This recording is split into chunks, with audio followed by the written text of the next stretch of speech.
All right. Sorry for the delay. Life gets in the way sometimes of a perfect streaming cadence. Let's see here. Let's dive right into it. So, normally, I'm able to work later in the week and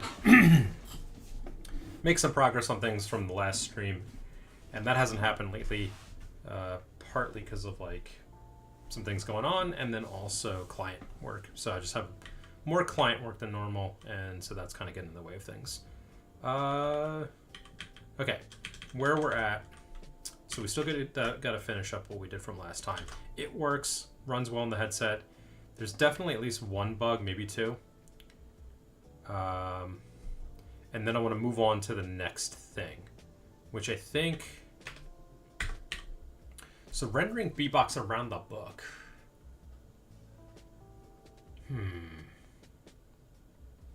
I'll have to think about that.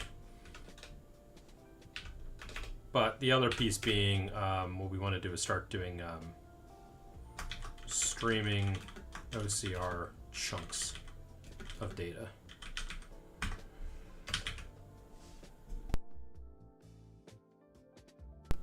And that goes hand in hand with what we're doing right now, because now that we are getting the formatting looking a little bit decent on the page, which does work, now I need to be able to, like, the way we're chunking the work, the chunking up the OCR is kind of messing with that a little bit. I think it's related to the bug I'm seeing. So improving that chunking. And then I think at that point then, so if we've got some decent formatting on the page, this B-Box around the book would help with rendering the book better in the scene. Right now it's kind of like anchored to your digital hand, which isn't the best. So that would help with book feel. This would help with the feeling of the book. And then this would help with like the text coming in at the right time and feeling quick and feeling natural. And with those things in place, then we're definitely got like that core experience feeling decent. And then I think we can then actually move on to sort of the ambiance scene kind of stuff. So let's see here, python-m run, and we'll let that go. And then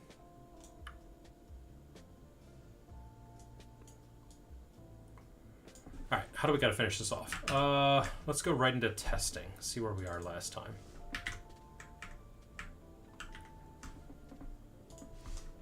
Git status-s. All right, I think I pushed everything up.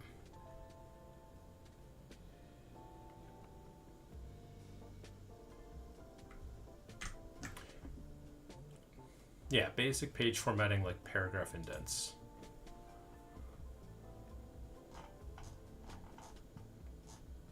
Yep, a couple of components. And then, yeah, these are the compute metrics. And like, that's pretty much it. Oh, I have this here too. Is this needed?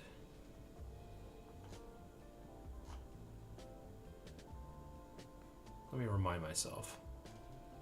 So I do have some test code here that needs to get deleted, because this shouldn't be needed anymore.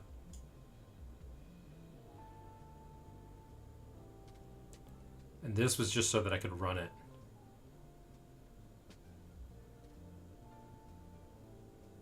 Right. Which on the headset, this doesn't exist. So that's funny. Okay, so when I run it actually live in production, this file doesn't exist, so then we don't end up calling this. So this is loading that text in.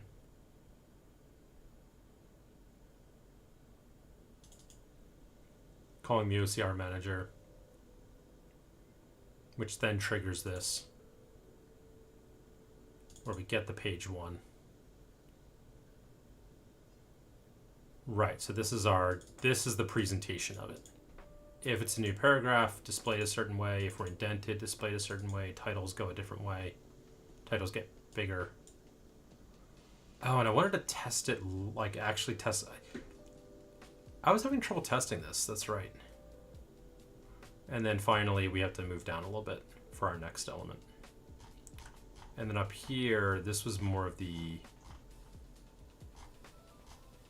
yeah, just the compute to figure out whether or not we set these things to true. All right, let me get this on the headset.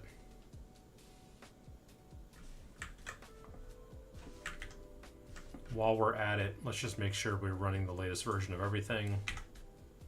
So we'll build all.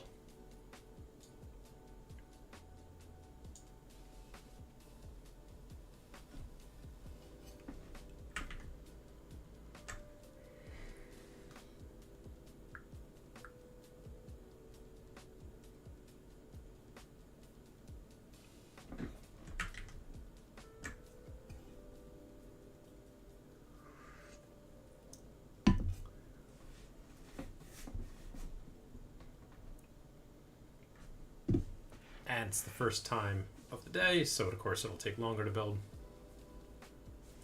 We can look at the board while that's going on.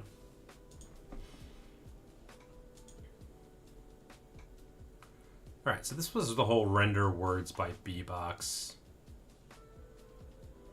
I ended up not going this whole route. I think I just went down this route. So is indented, new paragraph, is title. Line should have a function. Blah, blah, blah. Yeah, I think this is basically done. So with that done, yeah, I've got a semblance of a devlog going, and this OCR video, I still want to do it, but I just don't feel confident enough at the moment. Like, I'm pretty sure I know exactly what this video is going to look like, but I wanted to wait until I'm slightly wiser before I finally put that out. I don't know. It's never going to be definitive. There's always going to be gaps in my knowledge, so maybe I should just suck it up and do it. But I think reality what's going to be is this devlog will go out, and then that'll be the next video. Okay, render bbox around the book. Why am I doing this again? Yeah. First find and draw an outline around the book. Anchored and move with the hand. But it could also be updated per frame to show where we have detected the book. This will help nudge the user toward getting a flat book that is good for OCR. Right. So in many ways, an assistive tool. And then, do I not have the chunking?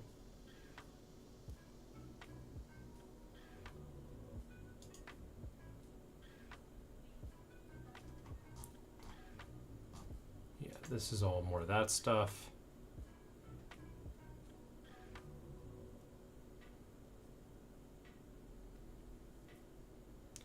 OCR processing under 5 seconds.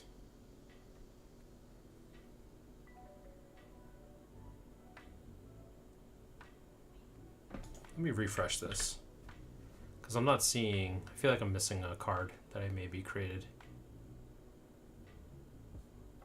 Maybe not. I'll have to go through these again. Well, spell grammar check, binarized, pass through. Why is this here?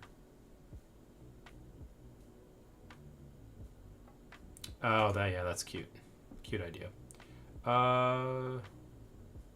UX quality of life. Oh yeah, this is more long term. I'm gonna drag this down. Merge hog results. We may not ever do that. Okay, fine. Then I think what I'm gonna do is say merge streamed Hawker chunks, which is really the issue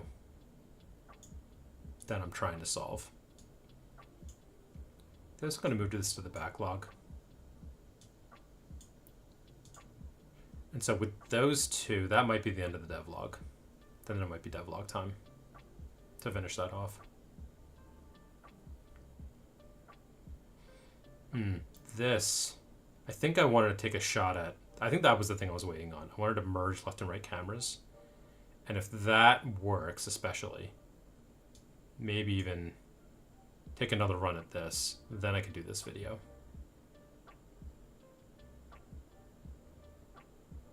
Okay, this feels like a critical path now. Of course, that's done. Let's deploy that. Get the permissions ready to go. Question is it going to behave this morning, and is it actually going to OCR text?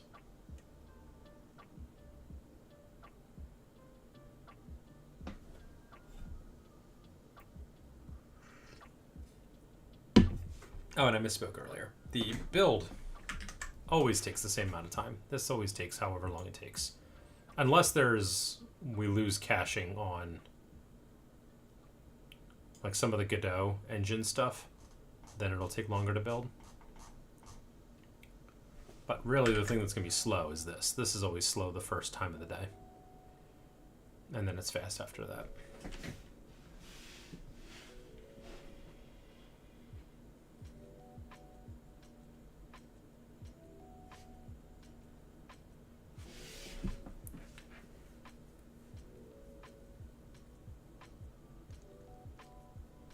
So with any luck, we're talking about a small bug, and then I'll move on.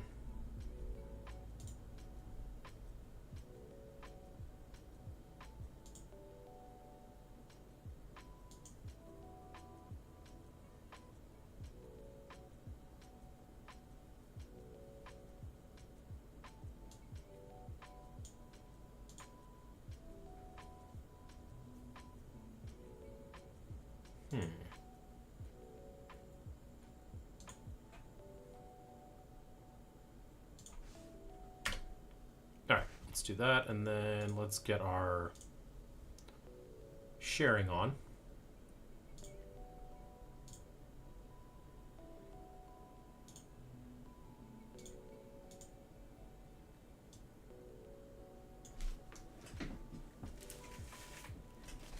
All right, let's see how this looks. All right, go find a book, get somewhere comfortable. I'll start with the page I already know. Right, is this it? Okay, that's where I'm actually read to. This is the test page that I've been doing.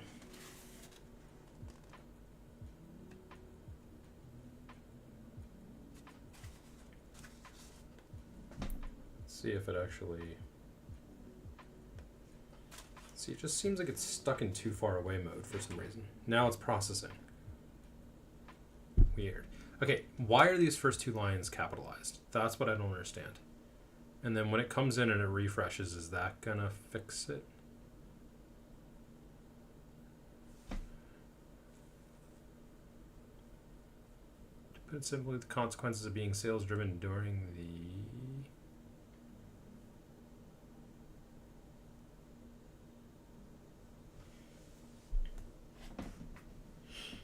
Let's see, come on. And then again, oh, okay, yeah, I gotta fix the chunking, that's why. So, and it crashed. Why did it crash? That doesn't make any sense, but it didn't crash. It's still going.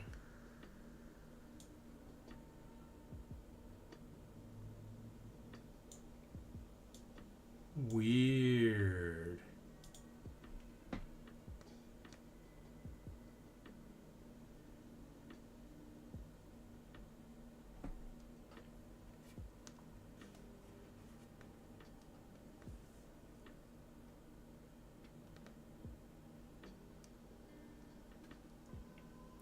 I feel like I may have introduced a bug or something because this was working really well a week or so ago.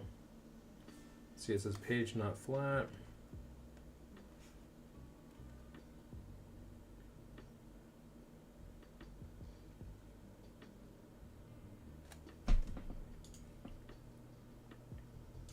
How is this looking? Oh, now it says processing. There's got to be some sort of delay going on. Something's probably wrong with the signals, the Godot signals. So what I'm seeing there on the page about its current status is probably wrong. And then again, the text is not updating. So even though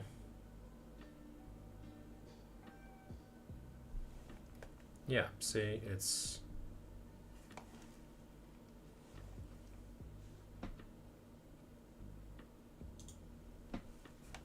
So even though it says it's done, and we got new text back, we didn't update.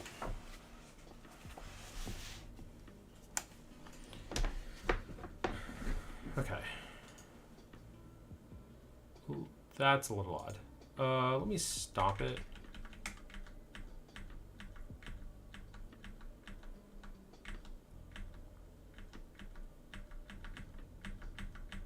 Oh, come on. Where's the stop command?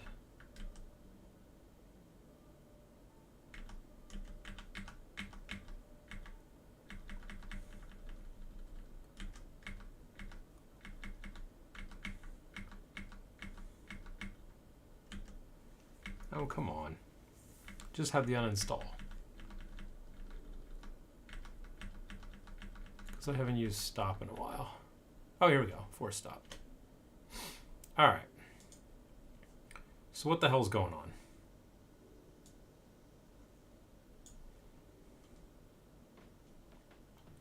So when I first held it up, oh, failed to set thread affinity. Well, that's not great. But that's okay. That might just hurt performance. That's all. So we're running.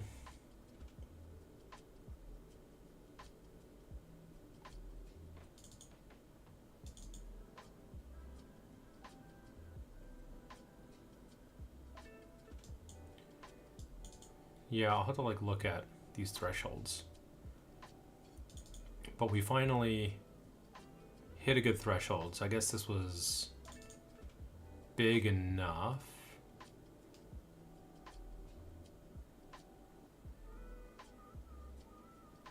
So then we go do the whole thing. We get back the first two lines.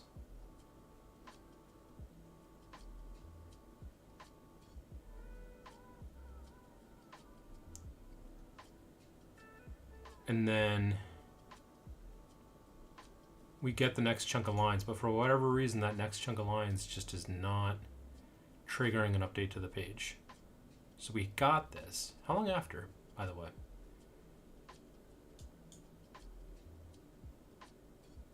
Here, it says adding children to scene. Okay, there's probably a bug here with the adding children to scene. But we got the results. It's still 10:50:12. And then 8 seconds later, we had the next chunk ready. And it said adding children to scene.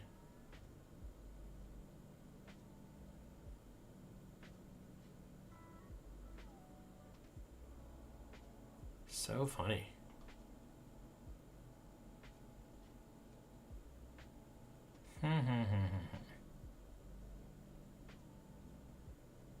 Well, I probably...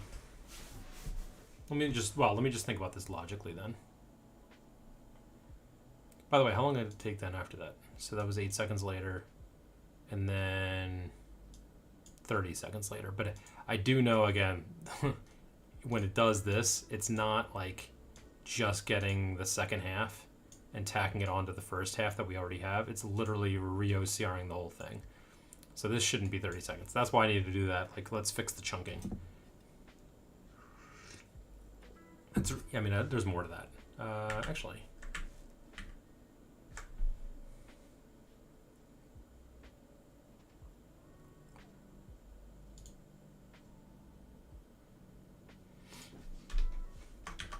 Multiple chunking improvements needed. So what we need to do is,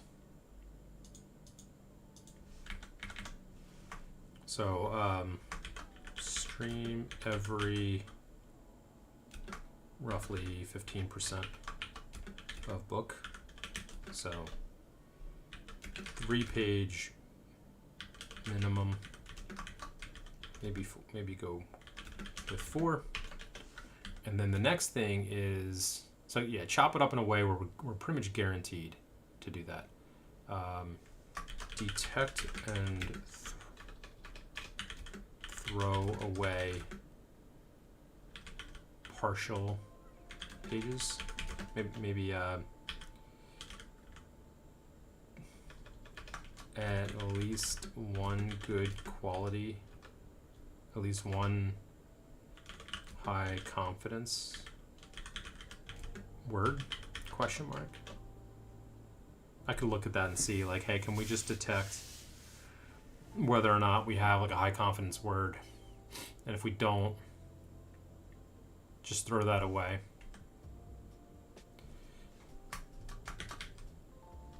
Ensure always an overlap of two good quality lines.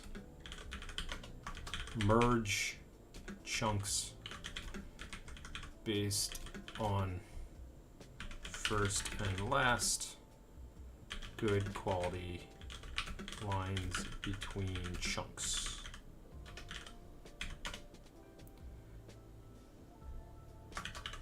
Multiple background process, question mark. I did see logic for that before of like, okay, chop it up into chunks, do that, and then send all of them to be worked on Tesseract in parallel. Or at least, yeah, something like that. There's a number of ways to do it. All right, that's just those notes right there. One thing that has to happen now. Okay, so it did come back well. Just something's not working right. And I'm going to go ahead and guess it's an issue with my code.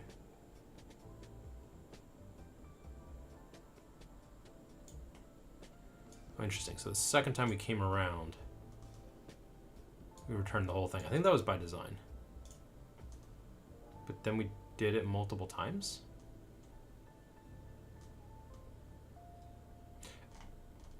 Oh, okay. We actually literally OCR'd the book multiple times. I know what that is. Okay, so I think this has to do with, and not back-end C++ code or signal issues. I think there's just some fundamental issues with what I'm doing here. So let me walk through this code.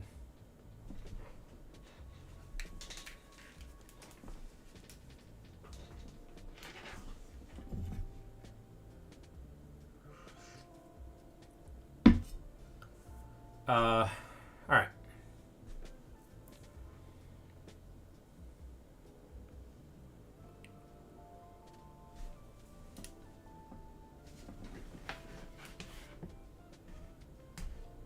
Hold on. My audio is a little weird. Okay, there we go. So we have signals, right? So we have, like right now I've got this thing where we do register page text updated to call this. And we are calling it. We're doing adding children to scene.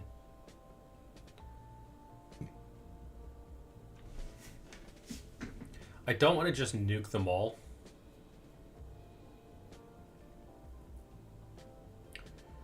Because I know the chunking's coming, and ideally the chunking will work to just add one at a time.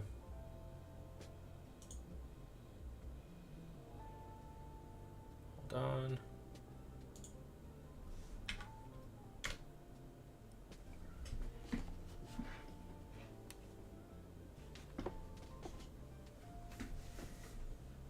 I don't know why the headset was still running. I don't want it to burn up its battery too quickly while I'm working here. So, on text scanned. So I think, let's assume all this is doing its jobs correctly.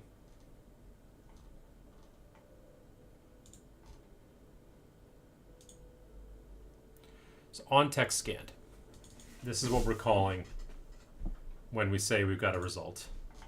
Which, oh, by the way, we know that's working. So this came in. I mean, I guess we could, let's tackle it one bug at a time. So if this came in with 2 lines,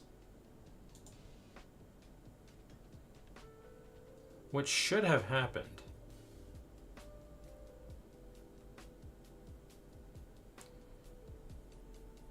is we did the whole OCR thing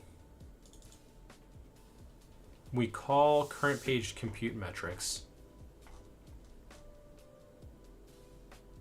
So current page is this new page. So it's just going to have the 2 lines. Even if there is already a page that we're using somewhere, we're instantiating a new instance of this class.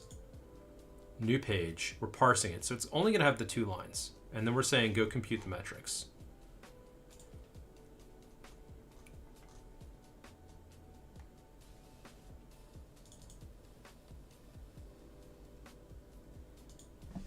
I'm going to add a log statement here.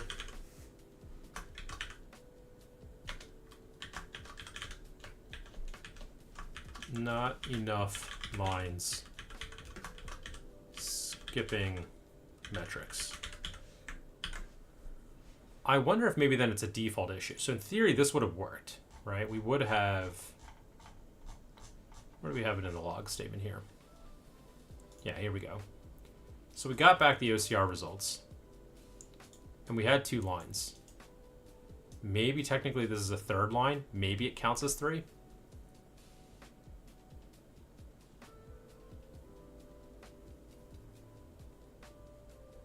I could see that based on how this is being printed here. So that would be game state does it, where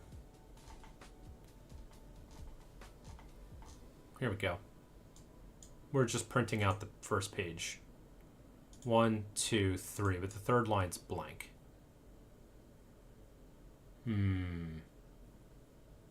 Okay, that could be it. So one thing would be I could change this to 4 just to be generous, knowing that that last line's junk.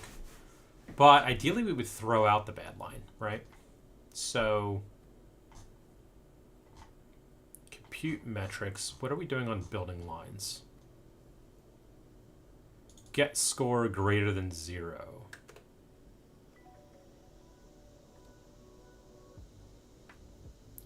Why would it have a score then? If it's a blank line, line.getScore.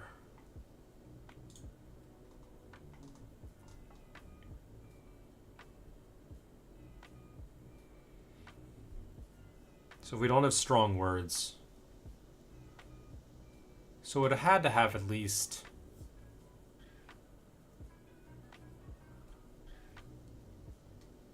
interesting. So this is just the number of strong words. So it's saying it has them.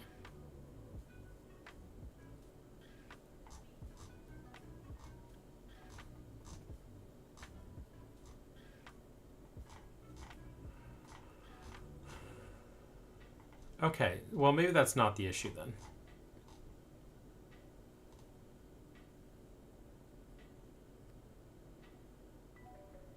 Would that be? Let me think.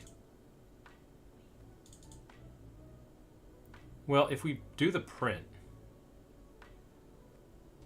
I guess that's page 1 page text. So what does page text look like?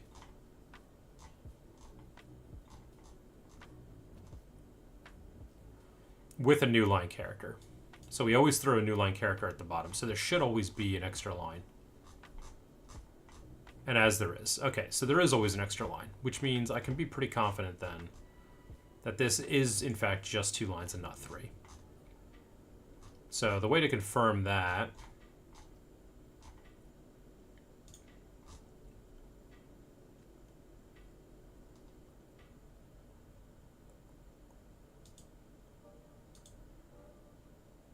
Hold on. Right, well, sorry, we're computing metrics, right?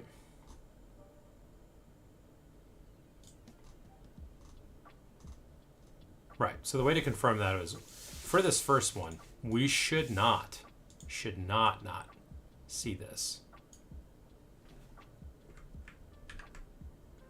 Oh, which then actually tells me kind of what our problem is then. Our problem is page text. I'm looking at the HUD here. This would be on the book, which is on main, which should be here, which is the book scene, which is this page text. Okay. So adding Adding children to scene. And we did. We did add these children to the scene. So when we did, we got the page. We got our default label.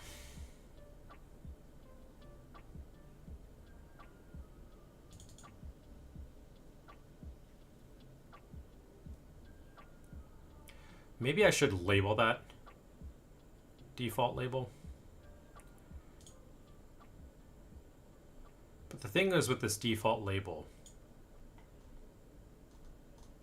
what is its font size?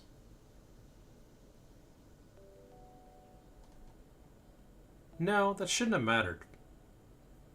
Because its font size is 90. Why is its font size 90? Was it because I had like a placeholder there before? But then why did these look decent before?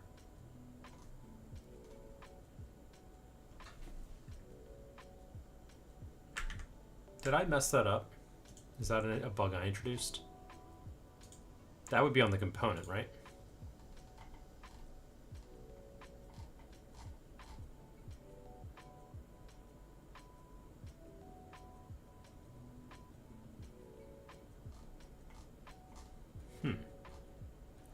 Well, in theory, I think I wanted this at 24. So that might just fix that initial issue of whatever size the text is supposed to be. All right, so we could do another test and confirm that. I don't know why it was so big.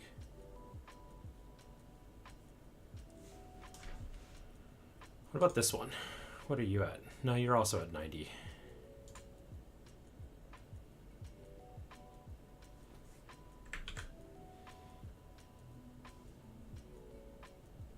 And I don't do anything else with the font size, right? Hold on, this is book text. Do I set it here? 24.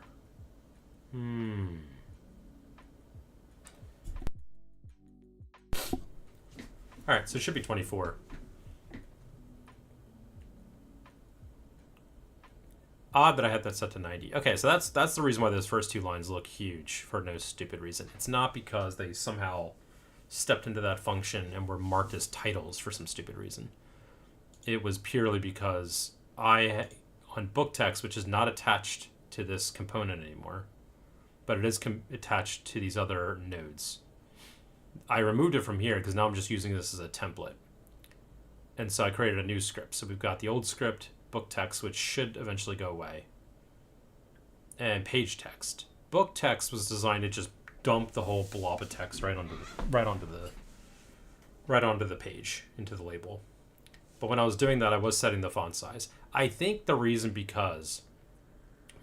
why this was set to 90 was because that HUD that I now have that tells you, hey, go get a book, hey, the book's too far away from the camera, that used to be done on the book itself. So that's why I had the font size at 90. So actually, I'm just going to go ahead and, I don't know, make these both 24. And then let me rip this out because this isn't needed anymore.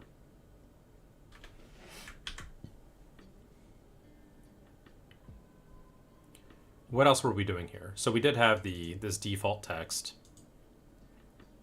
We set up the signal. And that was it. We just dumped the text. Now with page text, again, we're just doing page 1 right now. Don't worry about page 2. 24 should be the size. We do change the font size, but only if it's a special scenario. Okay, so that resolves that issue. Now, the second time we come through, we get the Haka results. And again, adding children. But where do we add the children? Where indeed do we add the children? I wonder...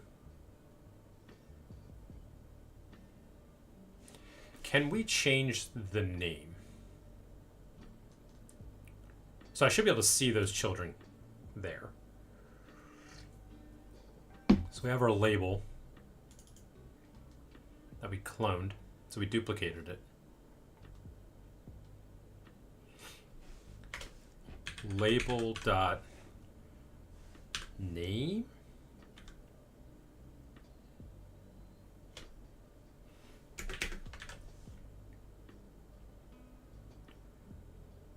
I don't know. Let's go with foo. And oh, by the way, I'm going to change this to template page text. Also, just to make sure that we're not accidentally, not that we would be getting this one or anything, but that way it's like crystal clear exactly what we're working with. I really should change this from default to template, but let's go with it. Template. That's our template now.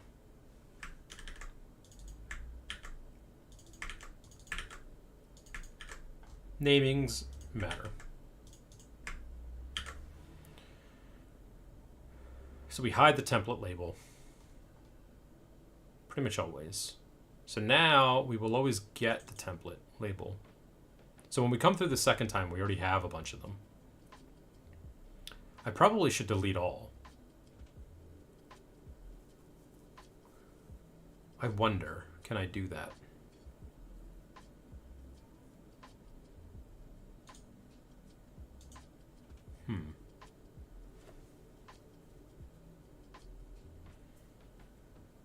Well, there's one way to find out.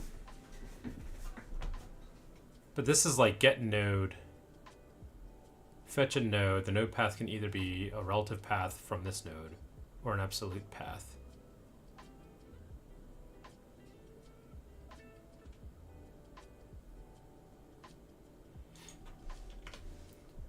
Self dot child get child. What does get child do? Fetches a child node by its index.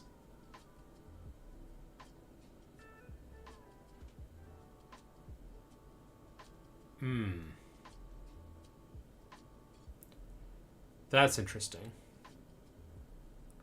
Let's try an experiment, shall we? As I continue to learn Godot slowly. If I do get child 0 here, that should be the template. And then I wonder,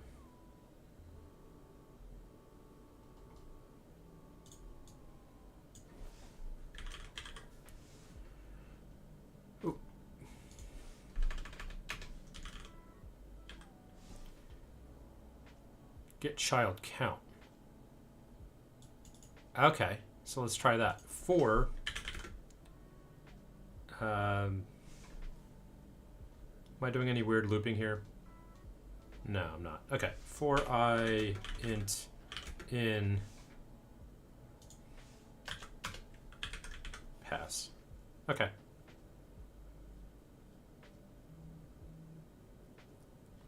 We landed. We'll do range here.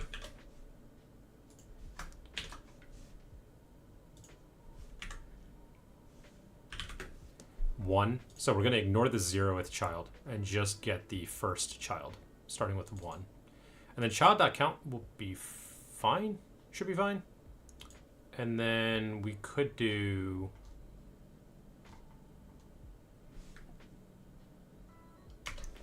self.getChild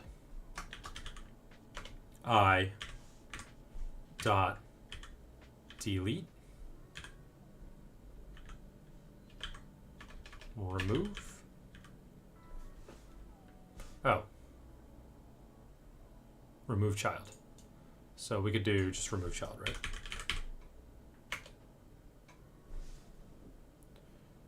Probably not.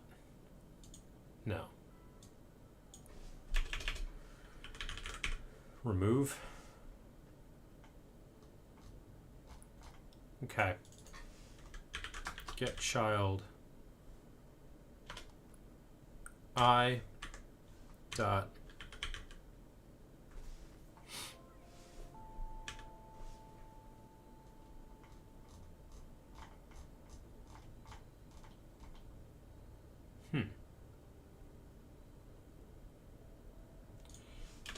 All right, I don't like it, but we'll do it this way.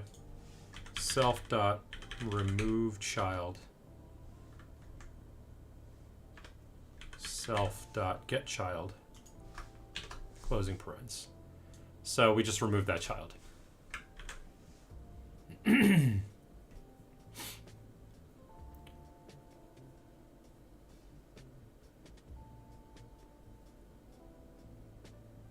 I wonder if this will work.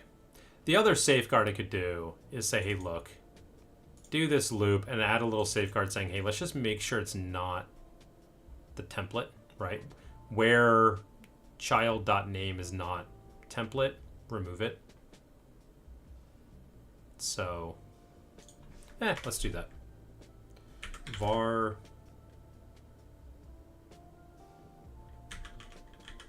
child label is label. Are these label 3Ds? Yeah. Equals self dot get child. We'll get the ith child. And actually, this means I don't have to do the range anymore.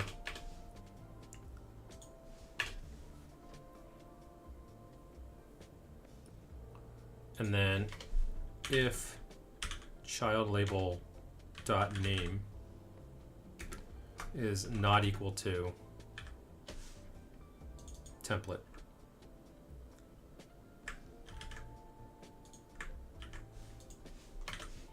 then we'll remove it. I'm doing this right now. I'll probably remove this code later because in theory we would build. Maybe it doesn't matter because if it's updated,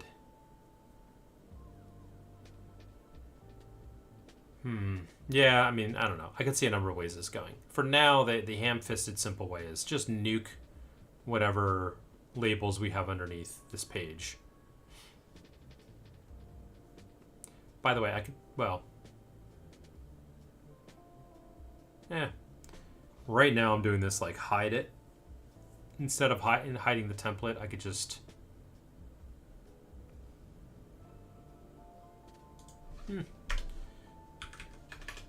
label.show and then get rid of the hide. We'll do move down a little in prep for adding another line. And then we'll hide the template. So the template's always hidden. And then we'll show the children as we add them.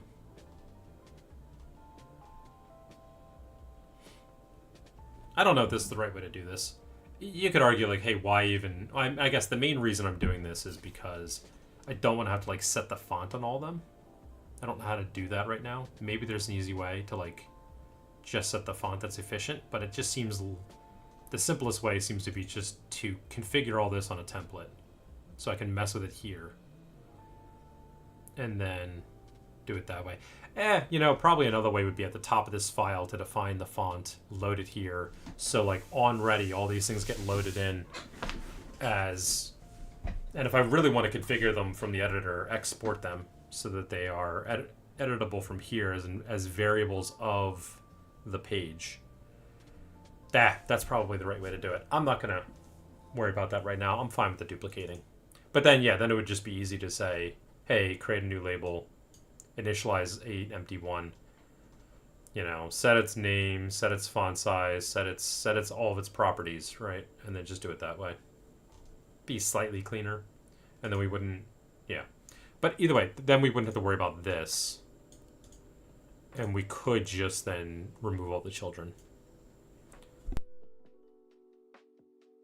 And again, ideally the future version would be no, like if we are truly just updating the page with more lines because we have incomplete data, then we already know how many children we already have. We could get the child count and then just only add the pages that are missing. But let's just see if this works. If this works, I could always refactor later. All right, so now I'm going to run this again. But this time I'll pay closer attention to the remote. to see what we got.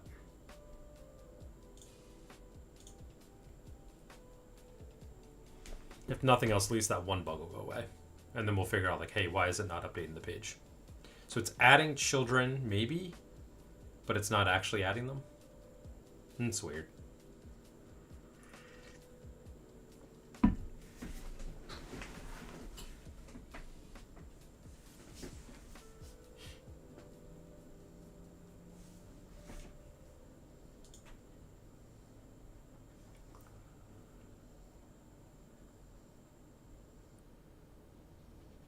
All right, let's see how this goes. Come on, do your thing. Build, build, build. Let me get the permissions ready. Permissions, and then I'll cast so people can see what I'm seeing.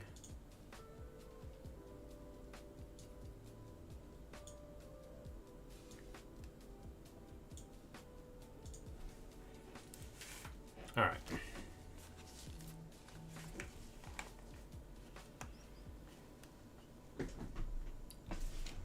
What happened to the hut? Oh, because it's doing this annoying thing. There we go. All right, so at least saw a book somewhere, and now it's just saying, hey, the book's too far away.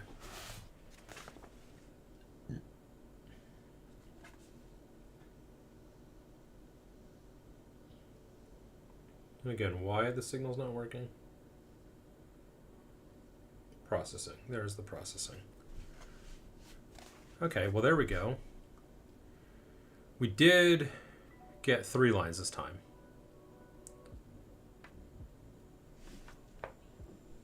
And now it's crashing. Why is it crashing? There's probably an error that I'm not seeing, right? Yes. Okay.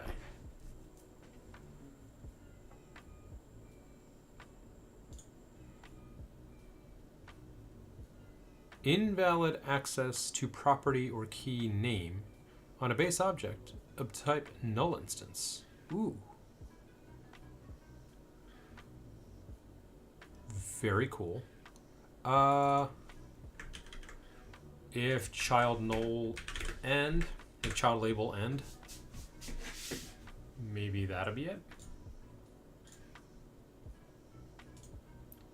Let's kill that. Let's force stop.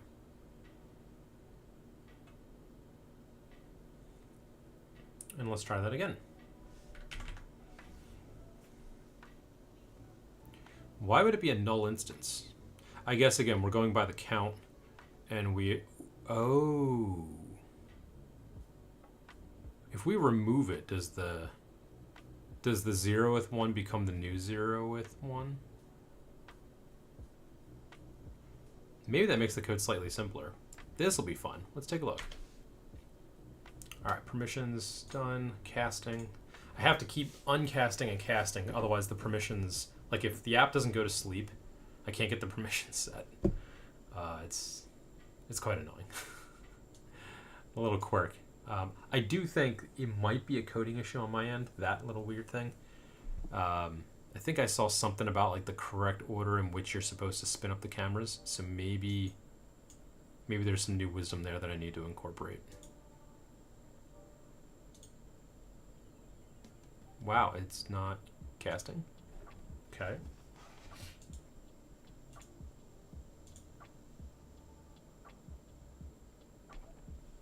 There we go. All right, let's try this. Debugging stopped.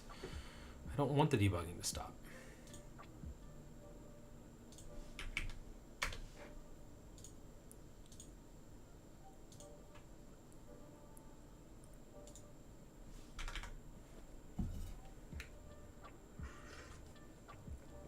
All right.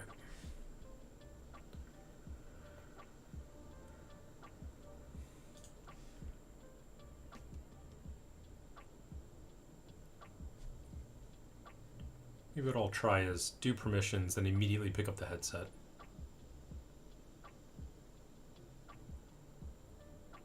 So that maybe we don't lose the debugging connection. Yeah, I don't know what's really causing that to sometimes happen. So now I should be able to pick it up. And we should start getting tracking data.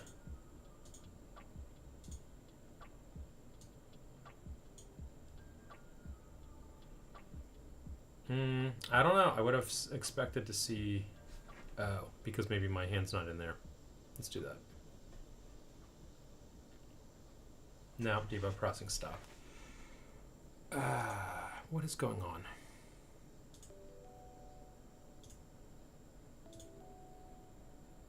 Let's try this again. I have a thought.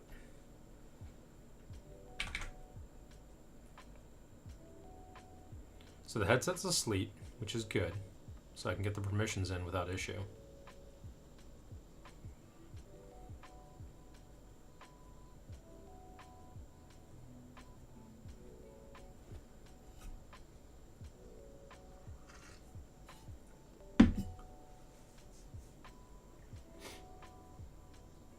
Okay, we'll just pause for a brief second. Permissions. Let's see if I can trigger the headset to wake up. Yeah, it did. Now let's cast.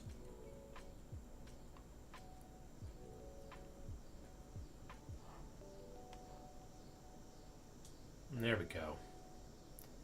And we didn't lose our debugging session. Okay, and it tried to load, but it didn't. Let's do that. Okay, book too far away. Again, I guess for a brief minute there, it noticed a book. Let's try this again.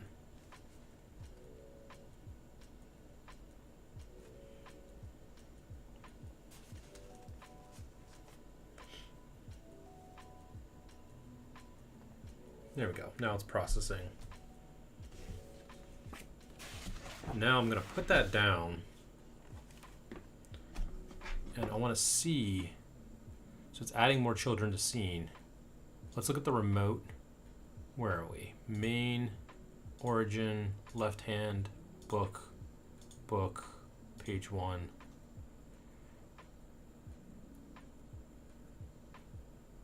Interesting that we got... So in theory, right now, we should have... Yeah, okay, well that's all of them, so... Hey, look, it worked.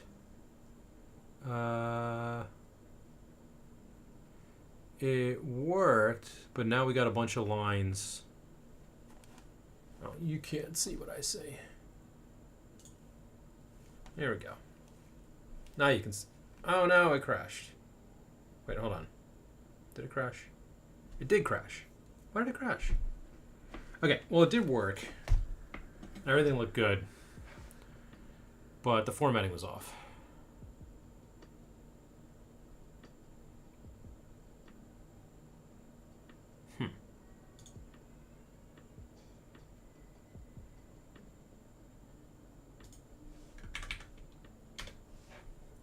Alright, so I may have just like fixed that bug by accident. Actually, I don't need to deploy again. I can kind of experiment with this. And I don't need the debug logs either. So I can just bring this up and we can play with it for a minute and see what we see. Let's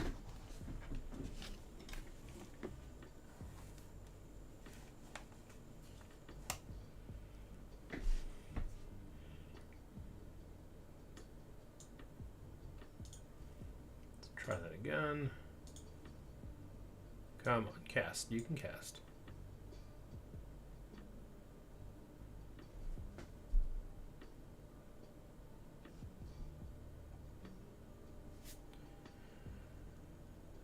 Why is the casting not working?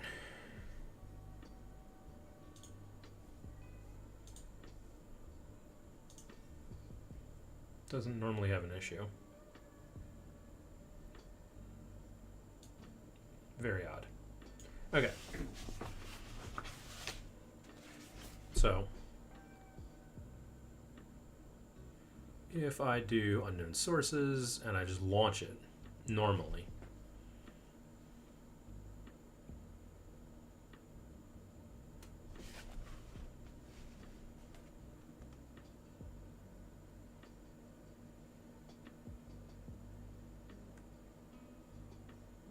okay, now we're processing.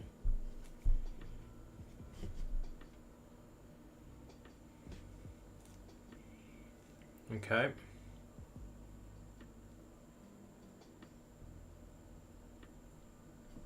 Interesting. Why is that one line a little bit bolder? And then we've got during is indented. I don't know why that's indented. To do that, we must ensure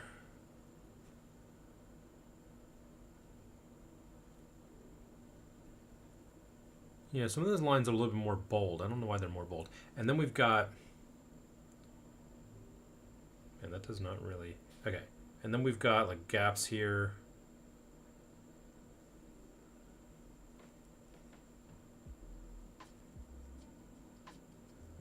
To do that, we must ensure okay, so mostly those issues are resolved.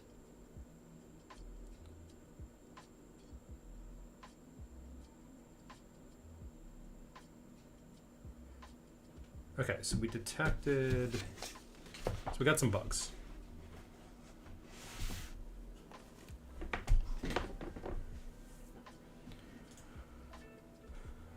And they're pretty basic bugs, I think. Let's force stop the app, and then let's go bug hunting. It doesn't have to be perfect, but it should be pretty good. Maybe I can... I wonder if I can do this. Like print this better with indentation.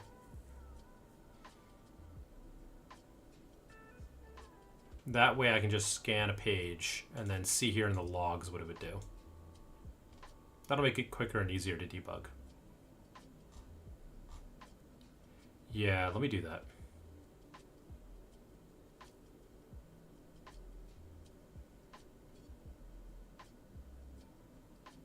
And then, oh, by the way, well, I don't want to mess with C++ right now, but I do think there is a mode here where when somebody puts the book down, maybe we do need to go... Yeah, I think I do have a searching for book thing. Yeah, I don't know. I didn't fully confirm with this, but I believe this is working.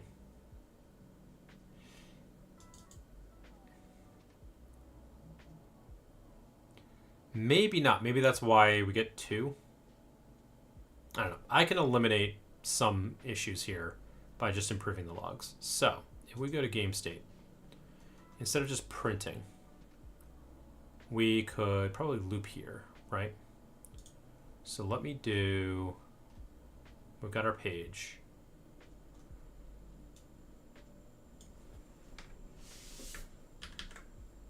Yeah, this should be quick and easy. So we could do for line and page var prepend text string equals that, and then we could do print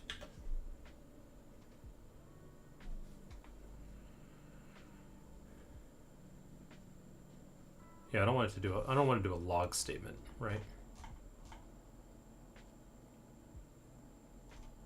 I'll just do a print, simple print. Right. Hold on. Let's see here. What are we doing? Right, those are our 3 things. Fine, you know what? I'll, instead of doing this like...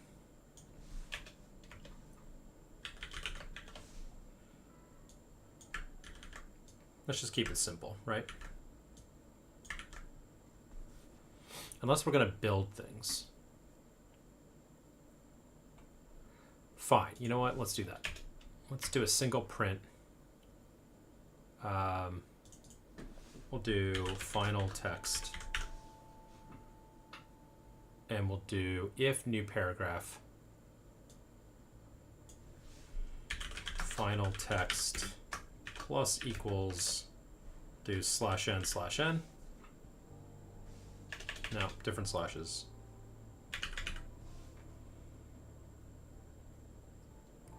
I may only need a single one there, but might as well make it obvious. if is indented, final text plus equals 1, 2, 3, 4, 4, fine. And then if is title, I don't know, I'll just be dumb here. Final text plus equals, and I'll do like, I'll do that. And then we will always do final text plus equals line dot line text.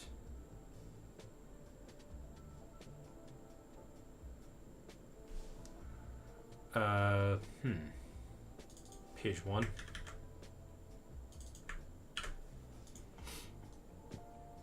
And then we'll just print the final text.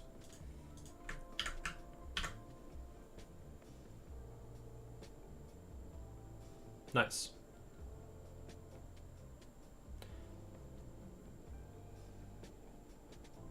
If I just run this, this should do the test scenario. And I can close it. And we should have the logs now that I need.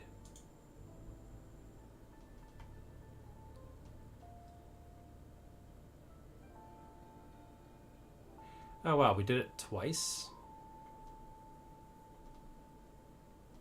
Why is it printing twice?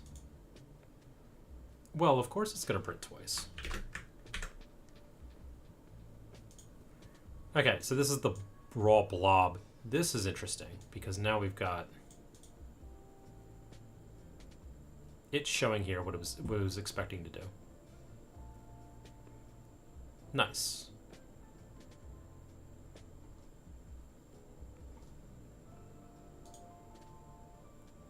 Sweet. So now I can go back to testing.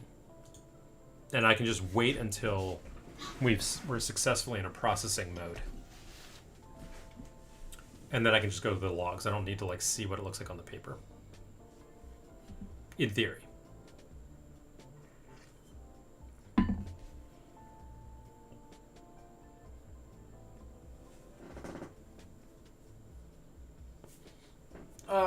Let me... I can't cancel it. If I click cancel, it'll hang and then it'll stop, but it'll have finished and it doesn't really matter. Let me add one more debug statement. So here's what we're going to do.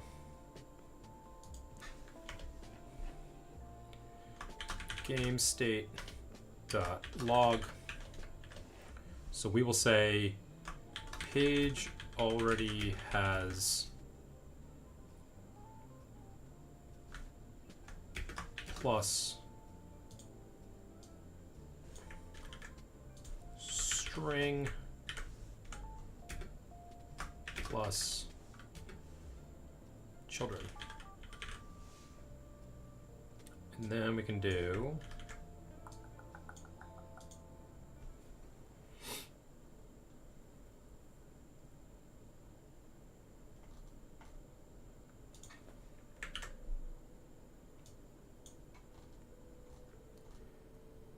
page now has,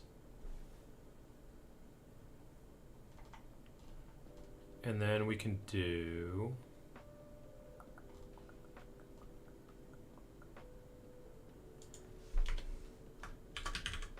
game state.log adding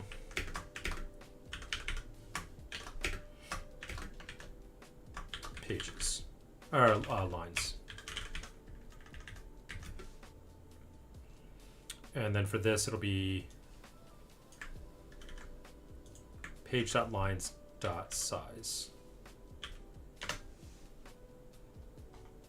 And instead of children, let's just call it what it is. Lines. Yeah. That's how many lines it has. That's how many lines it's supposed to have. Lines. So now, when we come in here, since we're going to call this multiple times, first time we come in, we should just see the template. Then we'll do removing children. We'll see how many we're adding, and we'll see how many we end up with.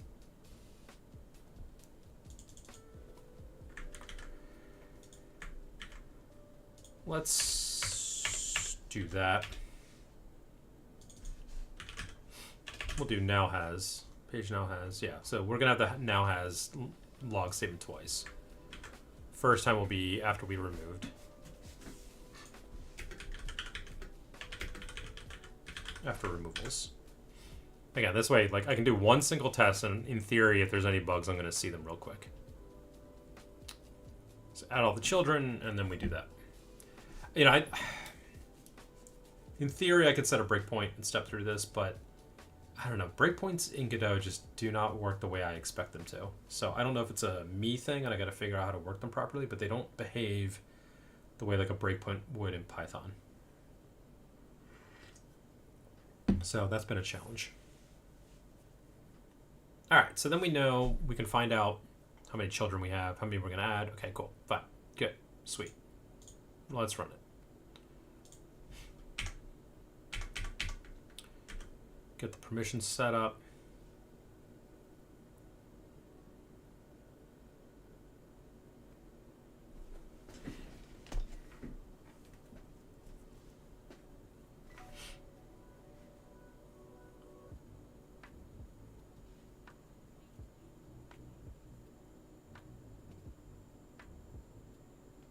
Come on, come on, come on. Let's go.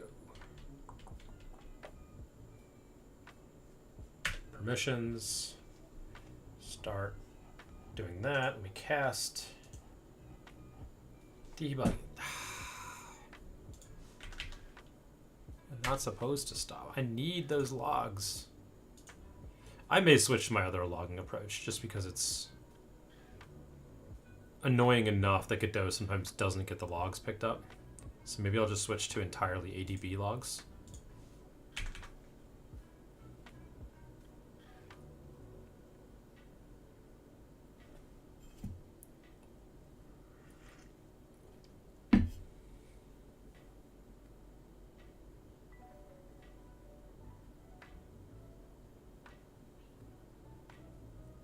Come on. Installed. Permissions. Waking up the headset. Process stopped. Okay, fine. Have it your way.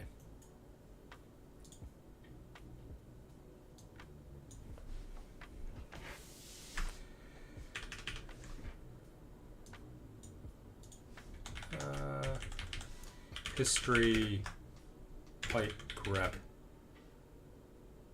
ADB.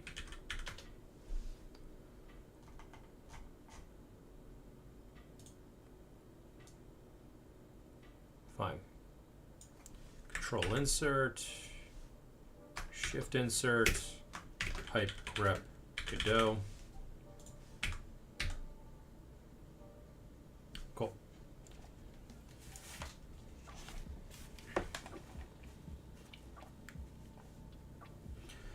You know, this would also solve my permission issue in some ways, because then I could stop it, start it again, and just get into the mode that I need to get into. Okay, so now I should be able to cast.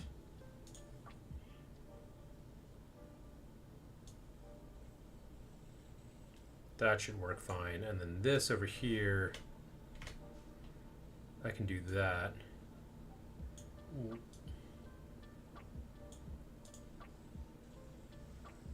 Okay, so fine, that's doing its thing. Now let's see what we end up with.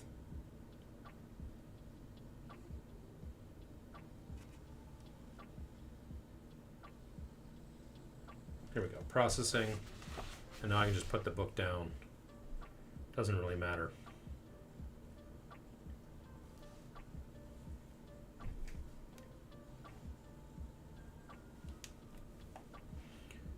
Yeah, so we do have the same sentence twice. I see there.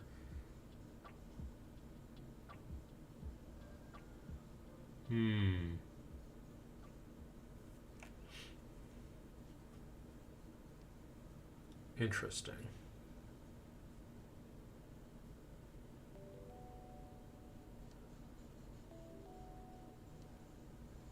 And then it got cleaned up. So it was there, and then I had a duplicate line there, and then that got cleaned up. All right, well, let's find out.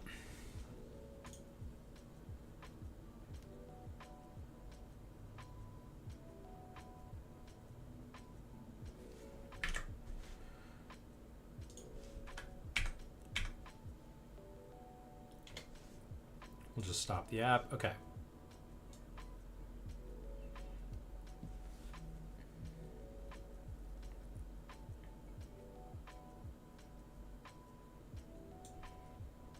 Okay, so we are hitting an error here somewhere along the way.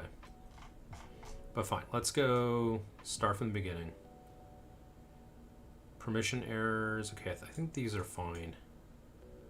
I think this might be related to my version of Godot and how outdated it is. I don't care about that right now.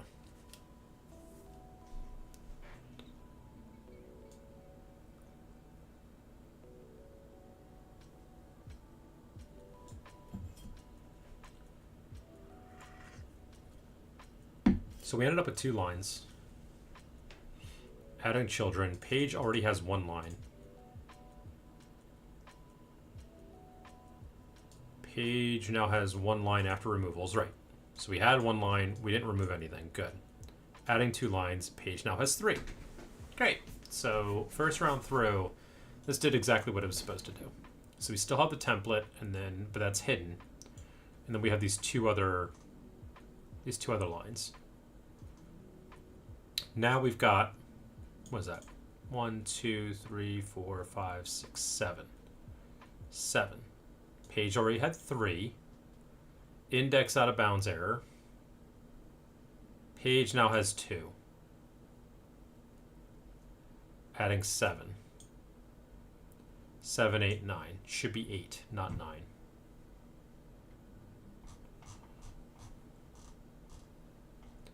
Page has 9. Now it has 5. So weird. 6 is out of bounds. P index. I have a theory about this. Here's my theory. Every time we remove a child,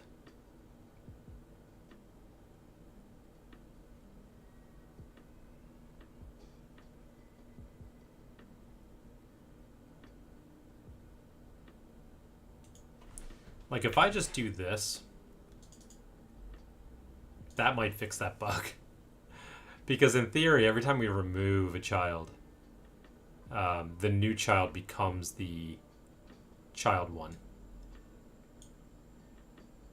Right? Like in theory, the way to do this would be you would loop and you'd build up a list of children by doing child I, right? Get child I. And you'd build up a list of them, and then for each, then go remove them.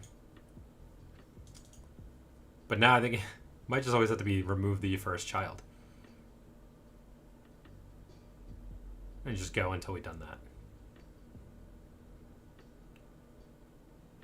that. Okay, and then by the by,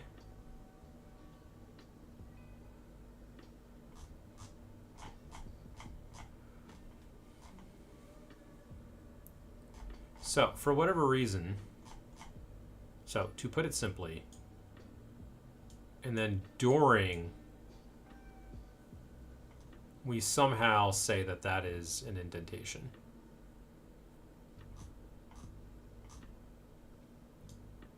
In this block of text. We compute it as being indented. And then we're saying guaranteeing is a title when it shouldn't be. And then we have other indents. Okay, so that could just be a sensitivity issue. Let's start by trying to fix this error, this proper error. of removing children. And then we'll go with the other issues. So that might fix it right there. Let's run that again.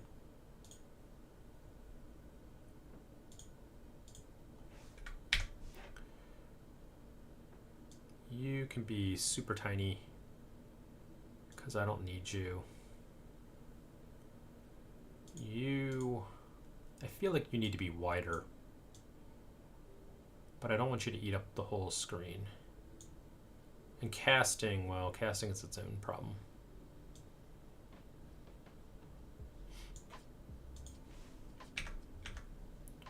Let's do permissions. There's permissions.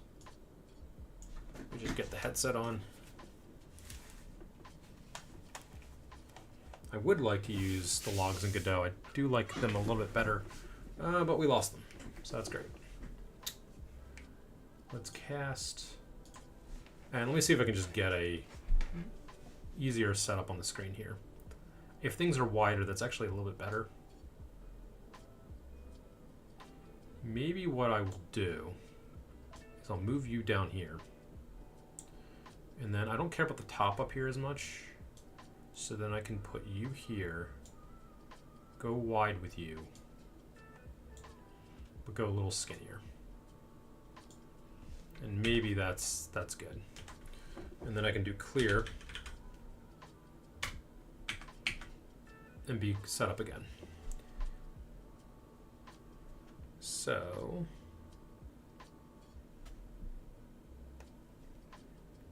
here we go. App should already be launched. It's thinking.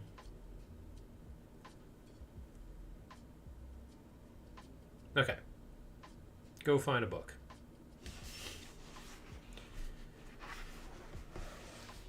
Let's see if we at least fix that error. Book too far away.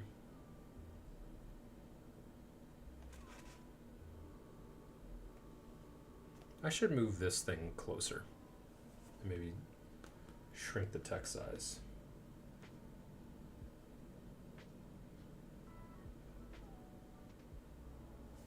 There we go. There's processing.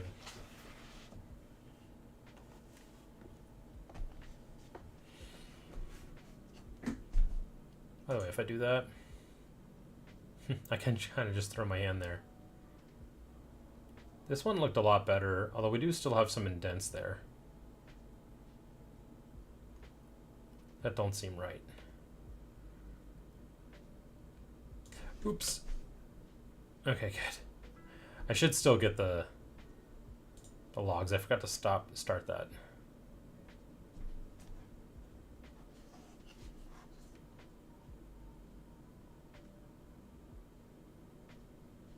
There we go. Okay, no titles this time, but we do have more indents than we're supposed to.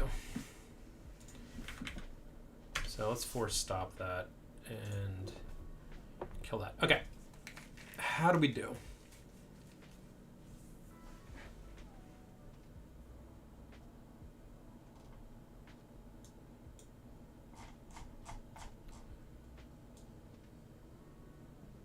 All right, so we have our initialization nonsense, and then page already has 1. All right, so we get this error, but the error gets ignored, right? So has 1, adding 3 now has 4. Has 4, we remove those 3, we're back to 1. Adding 8 now has 9. So it fixed the issue, but now we're getting an error, an index out of bounds error that arguably is an error that doesn't matter, doesn't affect anything.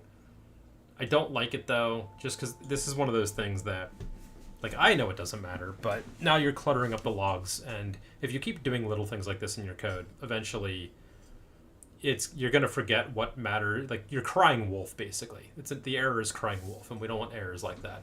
Because later, I may see an error like this, think that it's this error, when in reality it's a different error. So, if I can fix it, I should.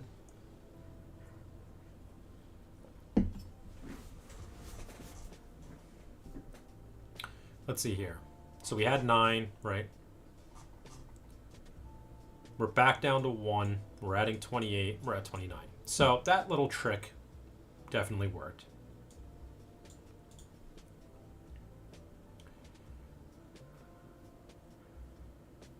So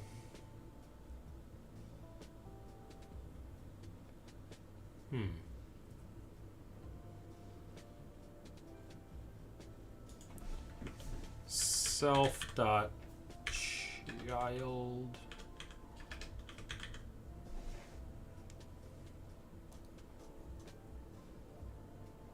find child. What does that do? No description.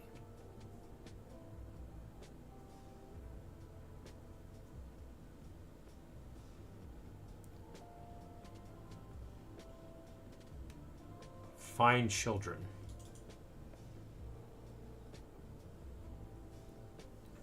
Pattern. Finds all descendants of this node whose names match a pattern. Okay, fine. Let's try that. For child. Maybe this is the right way to code this.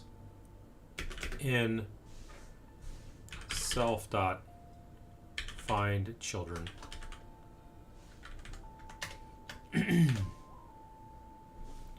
And we'll do line text. Pass. And then let's do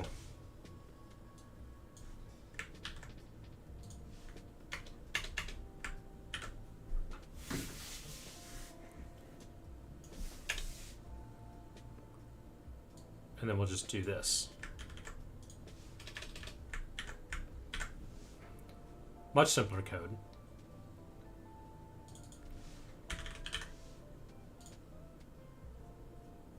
So this is what? Pattern. Finds all descendants of this node whose names match a pattern.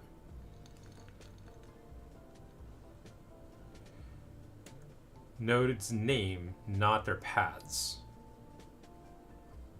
Cool. So for their name, I'm going to do this. So apparently I can just give them a name like that. So that should ignore the template, and that should remove that error. Either way, whether, I'll keep an eye on this. Let's move on to the other errors. So our biggest challenge then is indentation compute. Compute metrics.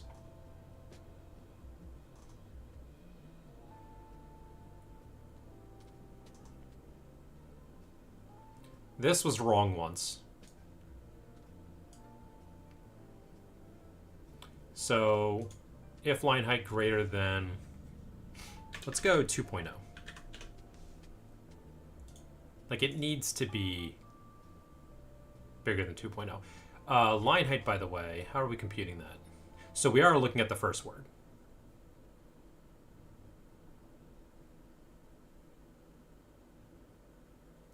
We could improve this to look at all words and average them.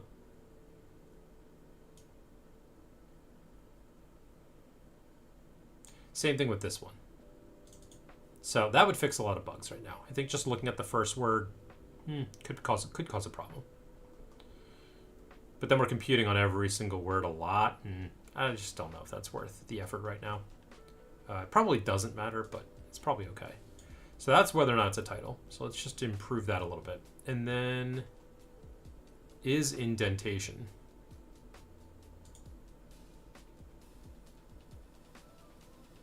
Starts more to the right. Let's go 1.4. And let's try it again. By just making those less sensitive, it was still my trigger, but at least now I can kind of like tune it a little bit. Because I know at least for my one test scenario, it works fine.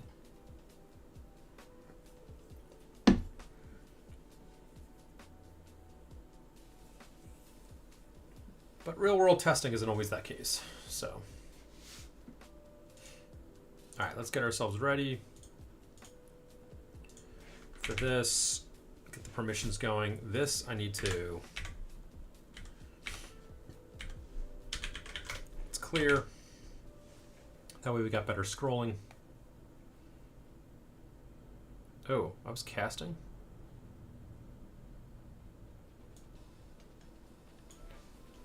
Let's do permissions. Can I squeeze that down a little bit?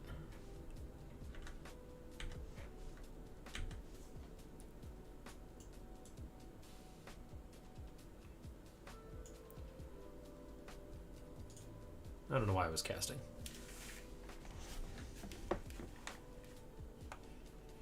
Let's try it this time. Yeah, for whatever reason, casting just keeps... Not casting. The debug connection to Godot editor just keeps failing. I don't know why. Process not running. I installed it, right?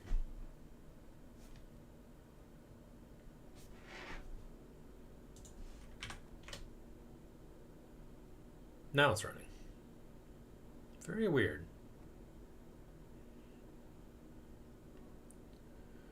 Okay. Let's again go off of this one page, just keep reusing this one page again and again.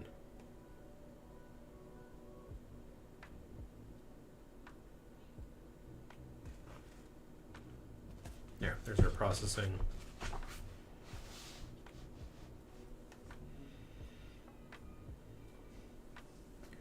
Had one line, adding 2, page now has 3. I mean, I want to be able to visually see these bugs, because I'm not going to be able to see that in the logs, really. To put... So, okay. So we've got 2 lines there that are duplicate. So we have the duplication issue. But one of them's indented and the other one's not. Very interesting.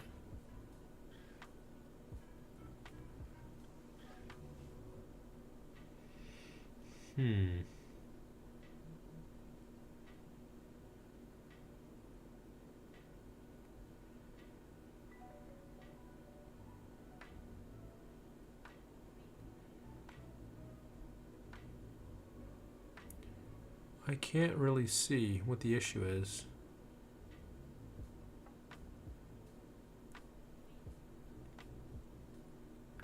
Huh.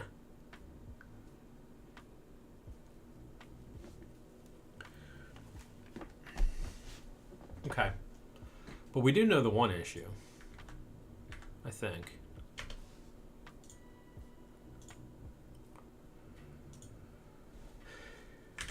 So if I kill this and then let's go up. Okay, let's go with the one thing first. So 2 lines. So we got 2 lines in. Adding children, we had 1, now we've got 3. Cool, that works. The new ones come in. Now this first one, because we only had 2, it's not supposed to be indented, right? This one is indented. And for whatever reason, this got layered right on top of that. Now this is indented, don't know why, but we can figure that out. So we have 3. Page now has 3. So we didn't remove anything. That's the issue there. And in fact, what that means then is when we come down here, we probably didn't remove anything, right? Page already had 10. Now it has 36. We're adding 20. Now it should be like 27 is what it should be. So we're not removing anything. So that whole find by thing is not working. Find children. Okay, finds all descendants of a node whose name matches a pattern. Returns an empty array if no match is found. The matching is done against node's name. Star matches 0 or more characters. And matches any single character. Right, so I should be able to...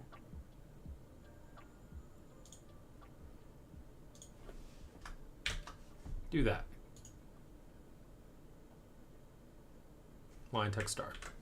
Because I think it does, it'll do the first name and then it'll do @0, @1 or something like that. So that's probably what that issue is. I think we solved some of the issues. We're still having an indentation problem. So is indented. Let's go. I mean, again, we're looking at more than 20% to the right than the lines around it. Average start X. But start X. See, this is going off the B-box info.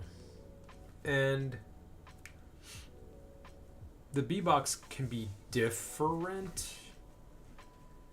Like, what is 20% here? That's the problem. We're not zeroing it out. So, I mean, we do have the problem of, like, it is not going to, like, the first line could be zeroed out, and then we could end up with drift, right? So, I don't know. If I just crank that up, does that work? And I can quickly test this on the test input to make sure that I didn't break anything.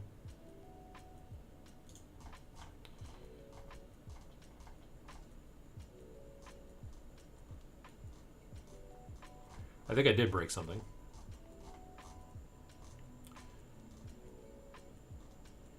Yeah, if I go 1.4 and I run that again.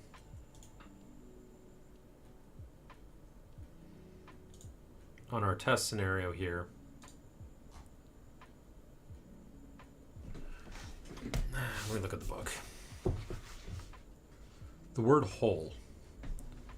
So this should be indented. And it's not. So if I did 1.2 and I run that again.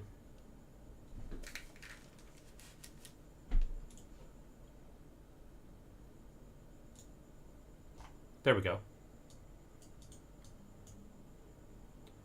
But I think 20% is not the metric we should be going off of.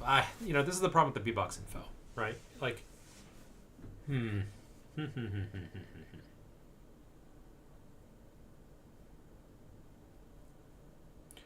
I could do something like, what is our, like, could I normalize these on a scale to some sort of scale?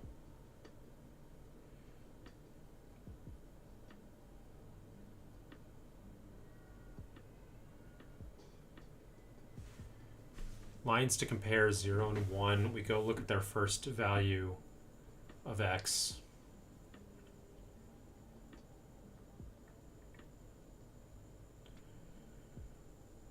Should be indented.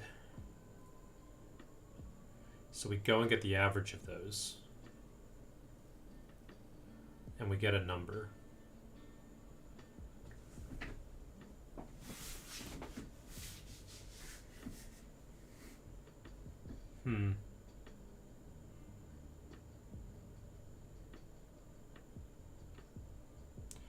Really, like, this is a distance thing, so this kind of works. But this one, it's not a distance. Because if we have drift going on. But no, it should still, this should account for that. This shouldn't be that bad. All right, what if I just, I mean, I had this at 1.4, I think, right? So if I go to 1.3, does my test case still pass?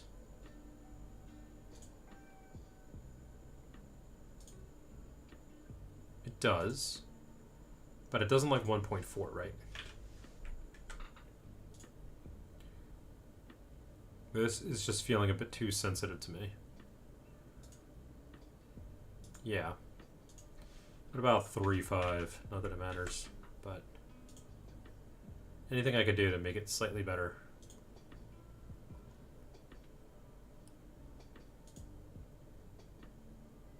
No, doesn't like it. But 3 it does. 3 is like the best it can do before it starts to complain.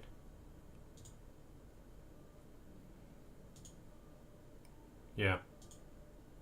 And then if I put on the headset again.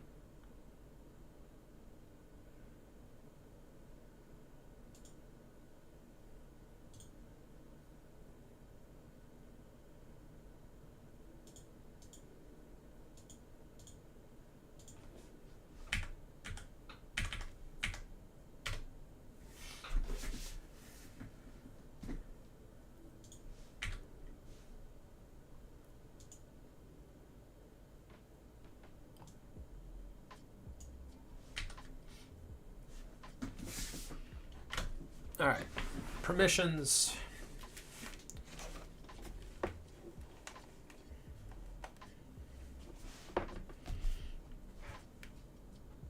And then let's do some casting.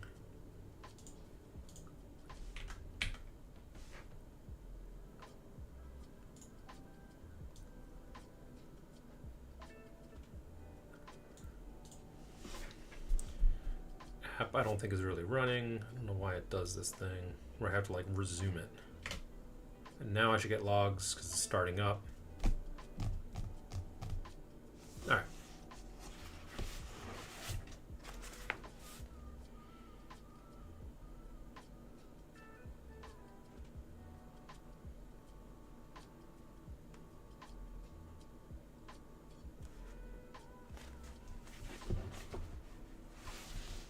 Now it's behaving itself more. To put it simply, yeah, pretty good. We got 3 lines this time. See, I don't think I think that's the issue. When we don't remove them, that's where the text gets bold. So those first 3 lines look bold to me now. Even though, so I don't think we're removing them. I think we, again, failed. Only this time, like, because we had 3 lines, that first line got indented. Therefore, like, it's still indented. So we didn't end up with any weird skew there. But now we got to wait like 30 seconds to see the rest of it come in. And then this time it's correct, right? But I think it's correct by coincidence. It's correct by okayness. And again, I think now we're seeing, hey, with 3 bits of text up there, so we're not removing the text properly. Everything else is probably good enough. I mean, I think I know there's some refactoring I need to do in order to get, now that I've learned some things, to make this better.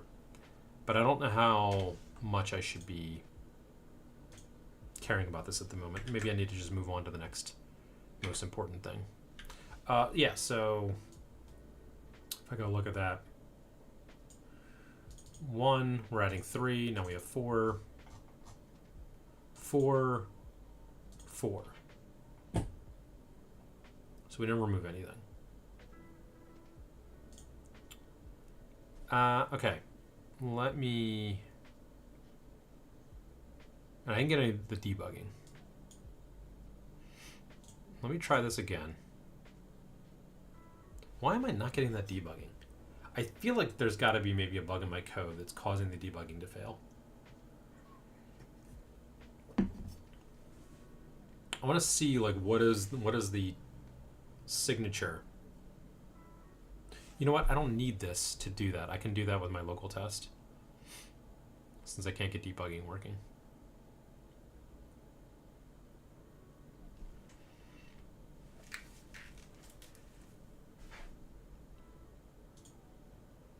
Yeah, I can solve for this in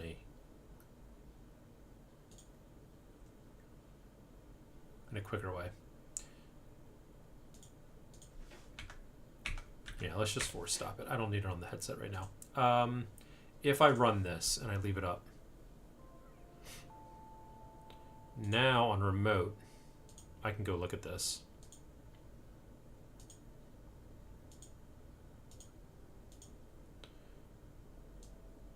Okay, I gave them names, but they...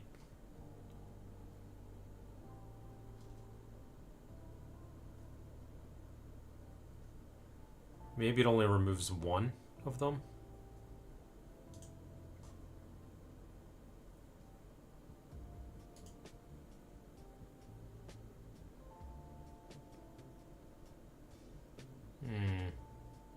So the name collides. I thought it was going to be smart enough to do that. Okay, fine. We can do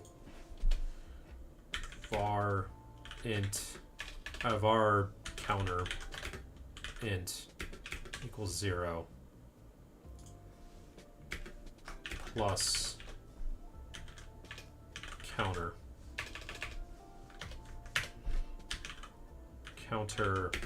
plus equals 1. Now if I stop this and I run it again, what do we get?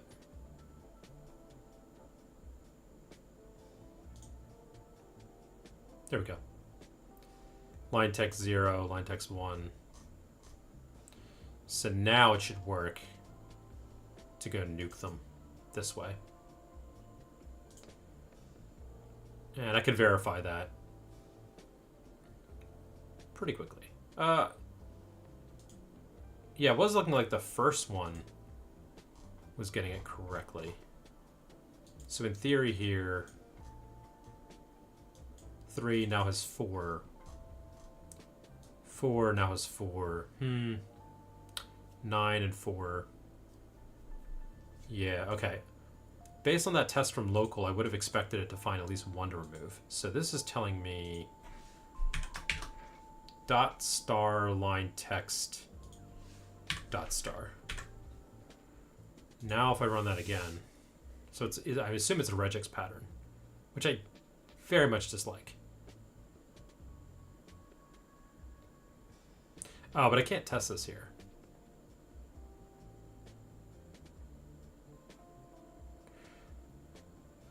I mean, I could.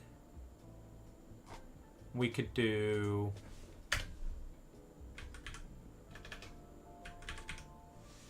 Here, do we have like a sleep function or something right? Don't I have some sort of sleep?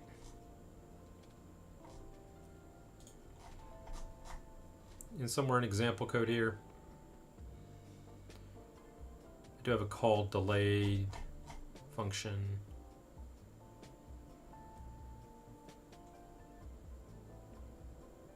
Yeah, this is a timer.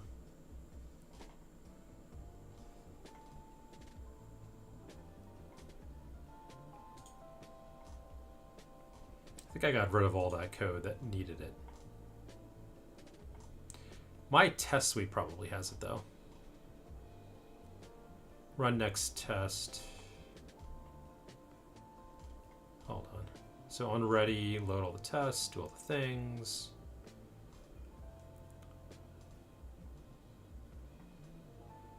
Yeah, here we go. So if I do this here,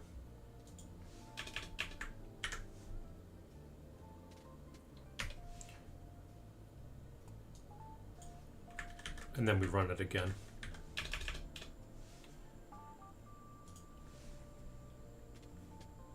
And let's go 5 seconds. Now if I run it, I should see it happen twice. 1, 31, 32, 63. See, yeah. That was the problem. It's always better when you can test things locally instead of having to go elsewhere. Yeah, so it had 1 line, adding 31, now we have 32.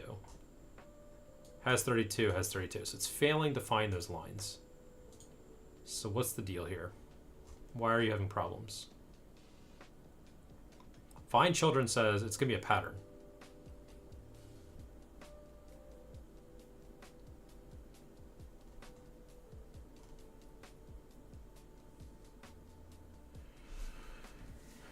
Done against the node names, not their paths, through string.match. As such, it is case sensitive. Star matches 0 or more characters. String.match. Does a simple expression match, also called glob or globbing, where star matches 0 or more arbitrary characters. Fine, you're not really helping me. Maybe it's not quite regex. If I just do star there, what do we end up with? So 32. Still no. I can change this to 2 seconds. Let's do 2 seconds. Maybe just line text. Hold on. Star is 0 or more characters. Let's go simple for the moment. I don't think that should matter.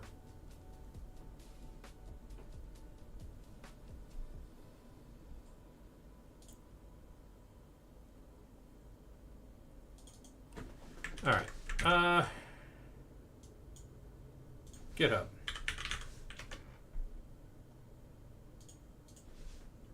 /search.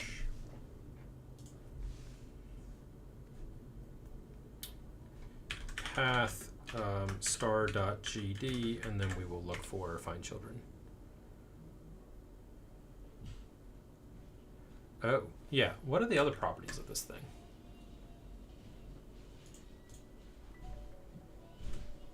Type. Recursive. Owned. I don't think I have to care about any of that.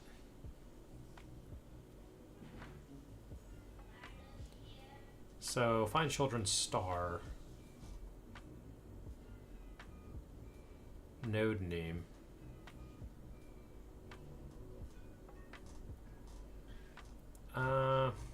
Anybody doing anything clever here?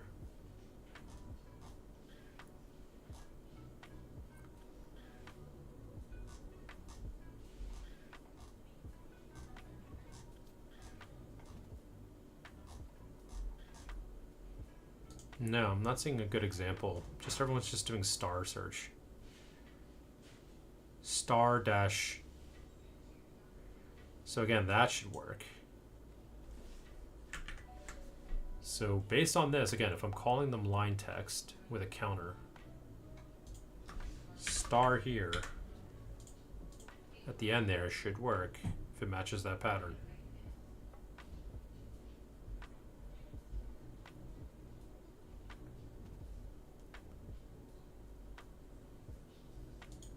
Can I set a breakpoint? Let's try breakpointing again.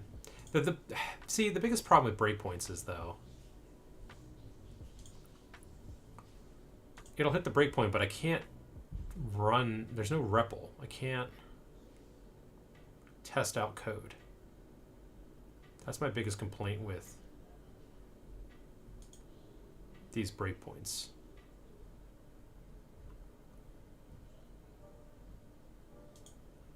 Yeah, I don't see a point in doing this. It doesn't really help me.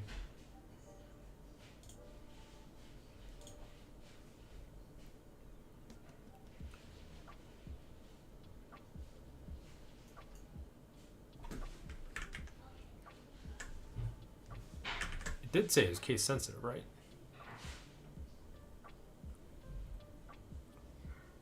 It is case sensitive, right?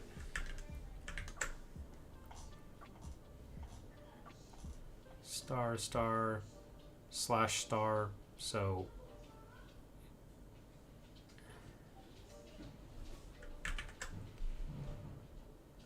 I mean, if I do that, so it just seems like it's simple star will work. Now has 32. So it's just not finding self.find children.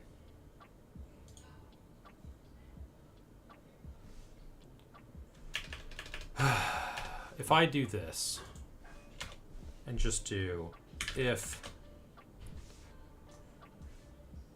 I don't want to waste any more time on this. This is killing me. If line text not in child.name, remove. If I just do that, now it's going to work probably. Yeah. Page already has 31. No. That didn't work. Empty string.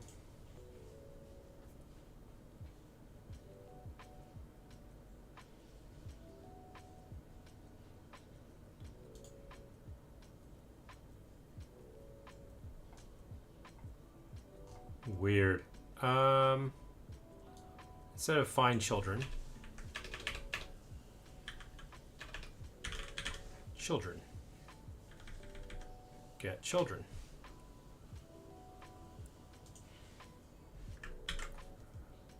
Now let's run that.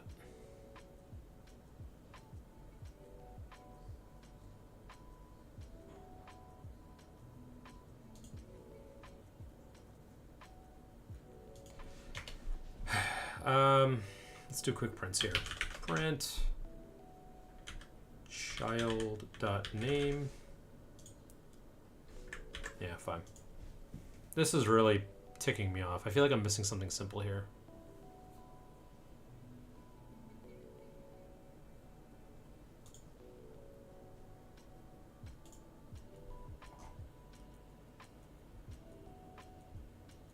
Yeah. Child name is template page text.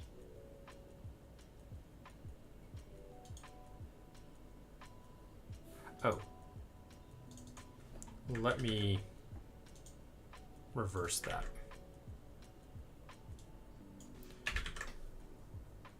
So if it's not, sorry, if child dot name is not equal to the template, let's just do that. If this works, I'm going to be happy with it. Regexes are slow anyway. If they're using a regex, I don't know if I want any part in it. Okay, had 32. Now we're back to 1. Now we're back to 32. And if I go back and look at it, template's still there. Okay, so we're successfully nuking it. That is really annoying. This is fine. Just get all children and remove it.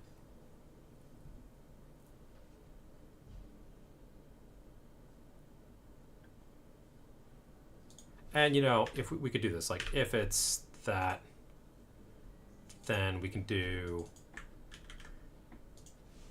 template label equals child, else. There. So now we're going to initialize our template. We're going to go look at all children. When we find the template, we'll assign it as template, otherwise we'll remove it. So it serves a dual purpose. And then we're not like assuming the first one is the template, because who knows, something could go sideways there and it wouldn't be.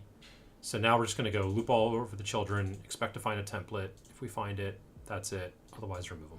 So that we're always cleaning up the page. Now if I build and run this, we should not have that bolding issue anymore. Clear our logs. As always, you know, you set out with the goal of doing something quickly and then moving on to a new task, and then all of a sudden that quick task ends up taking up the entirety of like 2 hours.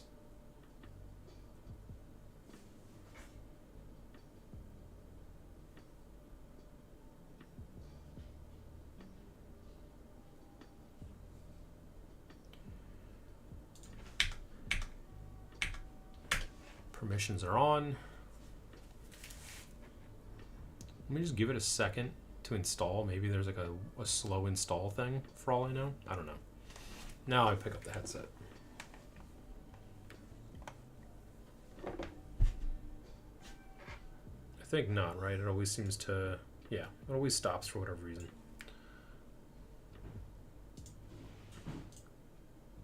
And we'll cast, I'll do.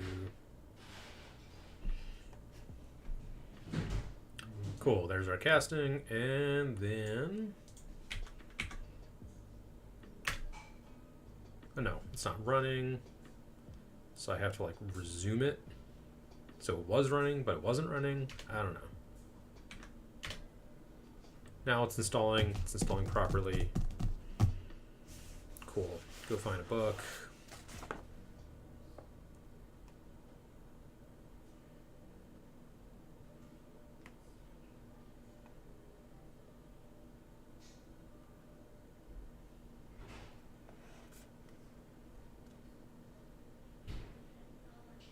Okay, why is this not working?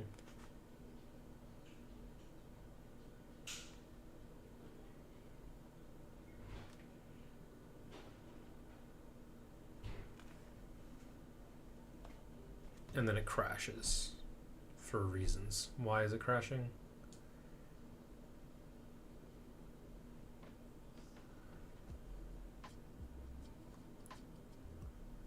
No, it's just all get permission stuff. And then it finally crashed. Okay. Let's try this again.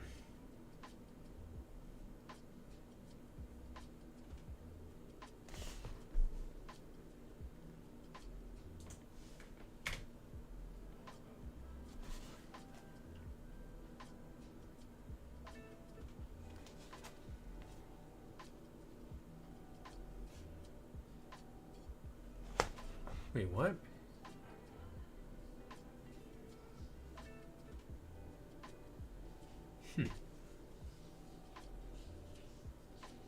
Why is that menu still up?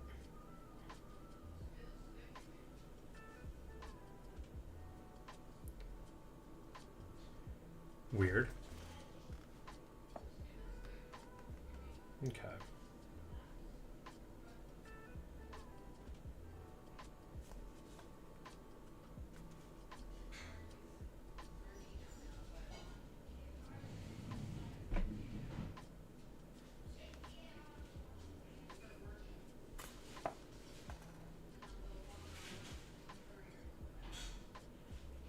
Why are you not working, and why are you just saying it's too far away? I don't understand this.